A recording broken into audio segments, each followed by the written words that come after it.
I think you come to the Belgium to win it. Wabash always fight.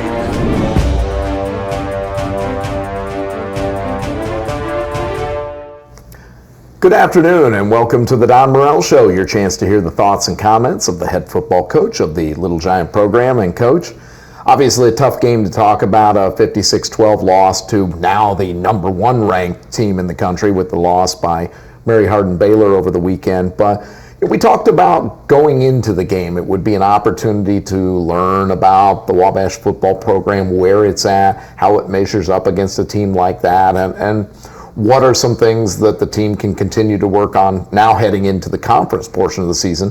What did you learn about the team on Saturday? Number one, I thought that was a great preseason game for our team to play. We came out of it relatively healthy, but we got to see what the very best, the number one team in the country looks like. I did not like, I hated the final score. I think we could have done better than that. I didn't like the beginning of the game. I liked the middle of the game a lot. We scored back-to-back against them. I think there's only one other team that's done that in the last 4 years. And then right before half, we had a chance to put it in the end zone, and we couldn't do it. And then we had a chance on the opening drive of the third quarter, and we came close, but we couldn't do it. And then we wore down, and we had some injuries, blah, blah, blah, blah, blah. But I think there's a really good 24-minute period in that game that we can build on.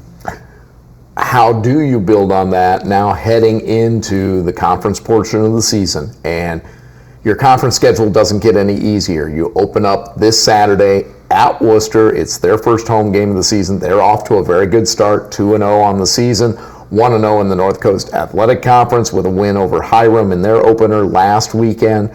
And this is a Worcester team that's had some success against us, wins in their last two games, including a shootout last year here at Little Giant Stadium, a 44-41 final that saw both teams put up a total of about 1,000 yards of total offense.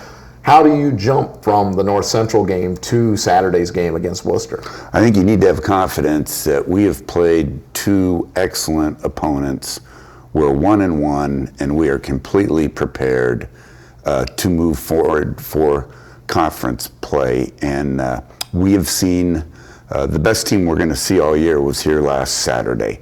So we know what the best looks like. Now it's really up to us. Execute, clean up some mistakes we had on all three phases of the game, and move forward. But in this conference, you have to do it 1 week at a time. You cannot look ahead. Coach, there are two constants in the football universe. One is that Tom Brady will always have an opportunity to lead his team into the playoffs in the NFL. And the other seems to be that Mateo Renteria will be the starting quarterback for the Fighting Scots of Worcester. He is back at quarterback, a fifth-year player. He has been a starter the past 4 seasons for the Scots. And he is a terrific quarterback. What kind of things do you have to do to try and keep him from being a thorn in Wabash's side on Saturday? Athletically, he's just so good. He can run and move and throw on the run and set his feet and throw. So you're not going to completely shut the guy down. You got to try and contain it. You cannot make giant mistakes that lead to one-play touchdowns. If they're going to score, they have to drive the ball down the field. You have to keep contained on the guy. It is a chore, as you know, and it seems like he's been doing it since 2015. So we've had a couple good days of practice. We got a couple more, and we're going to be ready. I saw someone joke on the post boards. They said Mateo Renteria now in his 12th season with the Scots. Not quite that many, but like Tom Brady, to go back to the joke I made at the beginning, Tom Brady had Ryan Gronkowski. Mateo Renteria has Cole Hissong. No question, one of the best tight ends in Division III. He's back for his 5th season. What kind of problems does a tight end with the talent that Cole Hissong provides Also, what are the issues that he provides against your defense? Well, I really admire both those guys, Mateo and Cole. They've been together through thick and thin. They fight like crazy in every contest to be the best that they can be. Even though we're going against them, it's hard not to be a fan of those guys. Again, you got to try and control it. You cannot bust a coverage against Cole or he's going to score. Defensively, you've had success in the past against the Scots. So we were talking, one of the game notes that I'll put out this week, the Hampton-Sydney game, our total offensive numbers were the third most in school history.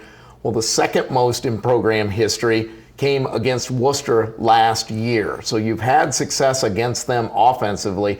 But this is a Worcester defense this year that's among the leaders in the nation in turnovers caused. They've already forced 8 fumbles. They're 7th in turnovers gained this year versus turnovers lost.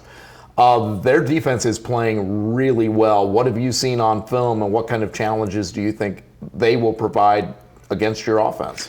I mean, the numbers speak for themselves. They are doing something to take the ball away from their opponent constantly. They have a new defensive coordinator. He's doing new things on that side of the ball. He's doing a really good job. We talk about this every year, and I know your answer is going to be the same, but we'll have some freshman parents that haven't heard it yet. Sure. And we've got some freshmen who will be traveling. We have quite a few freshmen who will be traveling.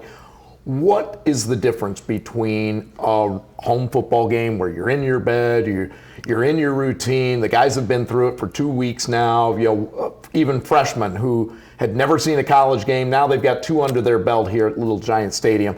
Now they go on the road for the first time. What are those differences, and what are some things you like about being on the road? There are some things I like about being on the road. One is the first-time travelers are outnumbered 6-1 by the other guys, and they know how to handle it and how to do it. And getting on a bus driving to Ohio really isn't all that exciting. So, but it's being in the hotel, the meals, getting adjusted to the new stadium. We have a 2:00 kickoff Saturday, so we're playing an hour later than usual. We encourage those guys to look at as much Worcester home film as we can so they can see what the stadium looks like. This is Worcester's first home game. All those little things come into play completely, and it's really important for us that our kids handle this thing step by step, little by little, and they can't get excited about the trip. It's got to be the game. Wrapping things up into just 1 or 2 big keys, what can we look at the end of the game and say, these are 2 things we had to do today to win? What would those 2 things be? We cannot turn the ball over, and they are very good at causing turnovers. And then somehow, some way, we need to limit them on offense. They're going to score points. That's what they do. We need to limit that, and we can't have the critical mistake. We had that here last year with the kickoff return. Can't do that. We normally would have a piece, a new addition this year to the show with one of our student athletes or a coach. We had some technical issues this week. Weren't able to make that happen, but we'll get back to that next week. But we do want to let you know that is, as Coach mentioned, a 2:00 kickoff on Saturday. Links to the live broadcast and the live stats are available on the Wabash College Sports website on the schedule page. Also, I'll be there back on the road with the team, and I'll be calling the game for an audio-only broadcast that links will also be available on that Wabash schedule page. Or you can go to sports.wabash.edu/WCVN to catch that link of the broadcast, and it will be up on our archive page after the game as well. Little Giants are home the following weekend for homecoming, and we'll talk more about that next week. But Coach, thank you so much for your time, and best of luck this Saturday. Thank you. You've been watching the Don Morel Show, your chance to hear the thoughts and comments of the head football coach of the Little Giant program. We will talk to you next week. I think you come to the Belgium to win it. Wabash always fight.